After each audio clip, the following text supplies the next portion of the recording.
بسم اللہ الرحمن الرحیم۔ حضرت نوح علیہ السلام کے دور کا سچا اور ایمان کو جگانے والا واقعہ۔ حضرت نوح علیہ السلام کشتی بنا رہے تھے تو ایک مومنہ بوڑھی عورت روز اللہ کے نبی کے پاس اپنی گٹھری لے کر آتی تھی اور کہتی، اے اللہ کے نبی، کب کشتی روانہ ہوگی؟ آپ حضرت نوح علیہ السلام فرماتے، ابھی دیر ہے۔ تو وہ بوڑھی عورت شام تک بیٹھی رہتی تھی اور پھر اٹھ کر چلی جاتی تھی۔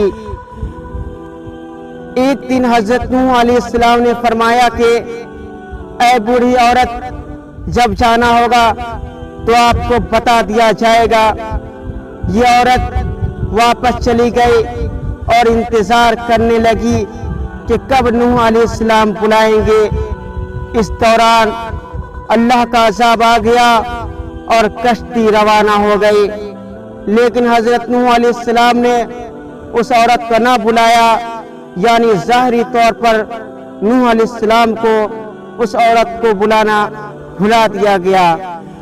جب طوفان تھما تو ایک دن حضرت نوح علیہ السلام کے دل میں محبت اٹھی کہ شہر کو دیکھو جہاں سے چلا تھا۔ وہاں آئے اور قریب جا کر دیکھا تو ایک جھوپڑی میں دیا جل رہا تھا۔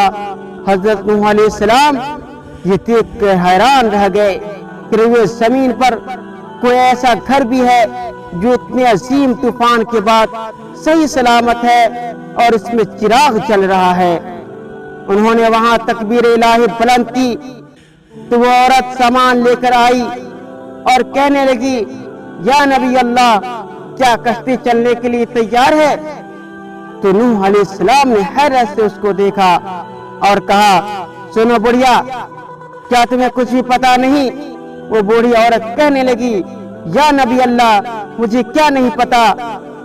آپ حضرت نوح علیہ السلام نے فرمایا، اتنا بڑا سیلاب آیا ہے، بارش آئی ہے، تمہیں کچھ بھی پتا نہیں چلا؟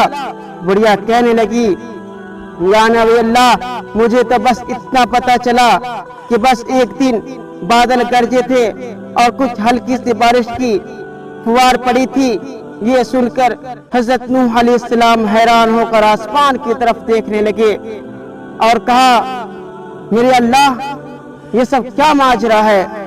رب العزت نے حضرت نوح علیہ السلام پر وحی بھیجی کہ اے میرے پیارے نبی، اس عورت کے دل میں چونکہ تمہاری محبت تھی اور تم نے اسے پابند کر دیا تھا، اور چونکہ تمہارا اس سے وعدہ بھی تھا کہ نجات کی کشتی میں اسے ساتھ لے جاؤ گے، تب جبکہ تم نے اپنے وعدہ پورا نہیں کیا تھا، لیکن اے نوح، میں تو تمہارے وعدے کا ذمہ دار تھا، اس لیے میں نے اس بڑھیا تک عذاب کو پہنچنے ہی نہیں دیا تھا۔